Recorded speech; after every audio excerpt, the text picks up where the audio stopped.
आ गया कि हिलाओ मत, हमारे हाथ में है ही हिलाना, करेंगे। स्थिति है देश की साहब कि हिलाने के अलावा और कोई ऑप्शन आपके पास बचा नहीं है।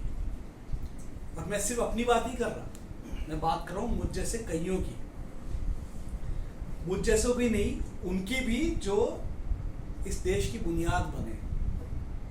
जब रामनाथ कोविंद जी देश के राष्ट्रपति बने तो यमराज खुद आए आडवाणी जी के पास, पूछा अब कुछ बाकी रह गया है या चलें? चला। आडवाणी जी बोले कि ज़्यादा कुछ तो नहीं रहा, पर वो एक अच्छे दिन का वादा हुआ था, विकास आने वाला था, थोड़ी विकास की शक्ल देख लूँ तो चल दूँ। तो यमराज जी ने कहा जिसने विकास का वादा किया था वो बीवी को नहीं छोड़ता तो आज विकास घोड़ी चढ़ रहा होता। उसके भरोसे ना रहो, चल दो।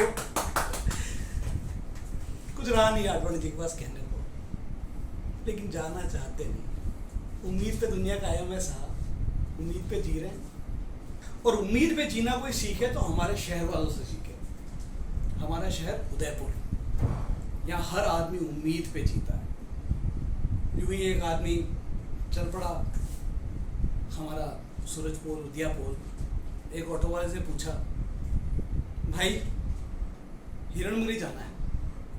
ऑटो वाले जाना तो जा, मेरे को क्यों पूछ रहा है? तेरी मर्जी हो जाए यार, पूछ जाएगा तो कब पहुंचेगा?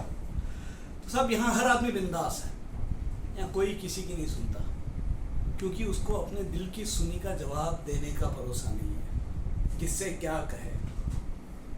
घर जाएगा, बीवी पूछेगी, बच्चा पूछेगा, जवाब वहाँ भी देने को नहीं है, तो बाहर वालों को कहाँ दे? हर आदमी सताया हुआ है। और मैं किसी दल की बात नहीं कर रहा, किसी पार्टी की बात नहीं कर रहा। जब मैं आज कह रहा हूँ कि मैं एक हिंदुस्तानी होने के नाते, एक उदयपुर वाला होने के नाते आपसे बात कर रहा हूँ, तो जितना तड़पा हुआ मैं हूँ उतने ही तड़पे हुए आज आप हैं। आप किसी भी पार्टी से हों, अगर आप भाजपा विरोधी हैं तो आप इस बात से तड़पे हुए हैं कि मेरे धर्म की रक्षा नहीं हो रही है। और आज आप भाजपा समर्थक हैं तो इस बात पे तड़पे हुए हैं कि मेरे विरोधी देशद्रोही हैं। हम देशद्रोही और देशभक्त का तमगा बांटने में चल लगे हुए हैं। हमें किसी से मतलब नहीं है, हमें इंसानियत से मतलब नहीं है, हमें हिंदुस्तान से मतलब नहीं है। हम चाहते हैं हमारा गर्व ऊंचा रहे, हमारा ईगो सेटिस्फाइड रहे। और जब तक ईगो के सेटिस्फेक्शन में लगे रहेंगे ना साहब, कुछ नहीं हो सकता। ये हिंदुस्तान छोड़िए, ये शहर भी नहीं बचेगा। शहर को बचाइए, शहर को बचाना आज की तारीख में ज़रूरी है। क्या चाहते हैं आप? धंधे बचे रहे, पैसा बचा रहे, कुछ नहीं बचेगा, कुछ नहीं बचे रहेगा। आप सोचते हैं कि लॉकडाउन कोरोना की मार की वजह से बचा है? ये कोरोना का रोना है साहब, जिसमें आपको हमको सबको रोना है। आप मान के चलिए कि दुनिया में अगर सबसे शातिर राजनीति कहीं की है तो वो हिंदुस्तान की है, और सबसे बेवकूफ़ जनता अगर कहीं की है तो वो हिंदुस्तान की है। यहाँ राम भी वोट के काम आते हैं, यहाँ धर्म भी वोट के काम आता है, और यहाँ त्रासदी को भी अवसर में बदला जाता है। मैं नहीं जानता ज़्यादा जानकारी मेरे पास नहीं है, लेकिन इतना जानता हूँ, कहीं एक पढ़ा सुना था कि राजस्थान में एक विधायक ने इस्तीफा दे दिया है, जिससे राजनीतिक हालात इतने बुरे हो सकते हैं कि सरकार को चाहिए कि उस हालात का कोई फ़ायदा ना उठा पाए। इसलिए लॉकडाउन ज़रूरी है कि लोग मिल ना सकें, विपक्षी मिल ना सके और सरकार गिर ना सके। सरकार काम कर रही है, सरकार जानती है क्या काम करना है, सरकार के लिए भी प्राथमिकता लोगों को बचाना है, लेकिन उनके विपक्षों की प्राथमिकता उस सरकार को गिरा के अपनी सरकार लाना है। उससे ऊपर कुछ नहीं है। हम और आप सिर्फ कठपुतलियां हैं। एक कल्पना कीजिए कि आज से एक साल बाद की स्थिति क्या होगी। आप सभी के परिवार में, मिलने वालों में कोई न कोई जान पहचान का मिलने जुलने वाला डॉक्टर होगा। हर डॉक्टर से उठा के पूछिए, जब उसके वार्ड से कोई ठीक हो के जाता है तो उसके मन में कहीं ना कहीं संतुष्टि होती है कि आज मैंने एक मरीज को ठीक करके उसको सही सलामत करके अपने घर भेज दिया। और उतना ही उसको दुख होता है जब वो मरीज मर जाता है। इस काल में कितने डॉक्टर्स के सामने उनके वार्ड से कितने मरीज मर के गए हैं? क्या वो डॉक्टर उसको महसूस नहीं करते होंगे? आप कल्पना कीजिए उस समय की जब डॉक्टर अवसाद में आ जाएंगे, उनको काउंसलिंग की जरूरत पड़ेगी, लोगों का इस डॉक्टरी के पेशे से मोह भंग हो जाएगा।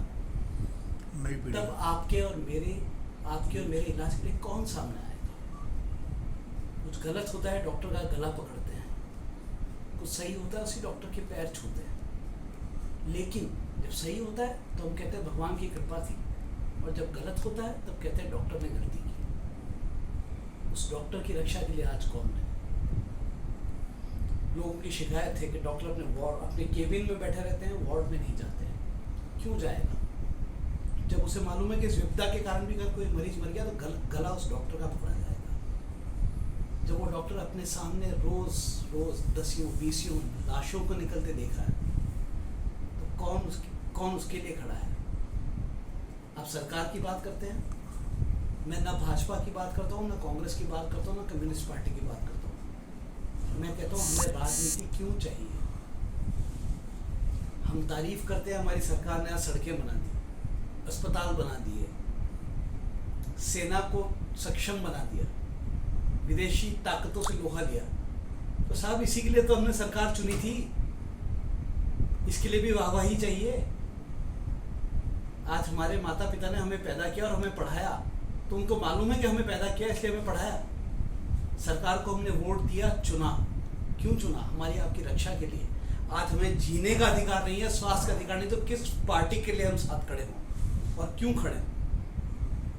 आप और हम कठपुतलियां हैं साहब, छोड़ दीजिए। इस समय छोड़ दीजिए कि मैं भाजपा का हूँ, तू कांग्रेसी है, मैं देशद्रोही हूँ, तू देशभक्त है। इस चीज़ को छोड़ दीजिए। हम पाकिस्तान से तुलना नहीं कर रहे हैं, हम अफगानिस्तान से तुलना नहीं कर सकते। हम हिंदुस्तान में जीते हैं और हमें गर्व है कि हम हिंदुस्तानी हैं।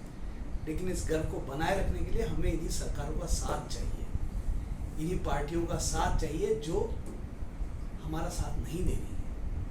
वो अपने वोट बैंक की राजनीति में लगी हुई है, अपने पीएम केयर फंड में पैसा जुटाने के लिए लगी हुई है। जब तक आप उनका विरोध करना नहीं सीखेंगे, गलत को गलत और सही को सही कहना नहीं सीखेंगे, आप इसी तरह कठपुतलियों की तरह जीते रहेंगे और कठपुतलियों की तरह ही मरते रहेंगे।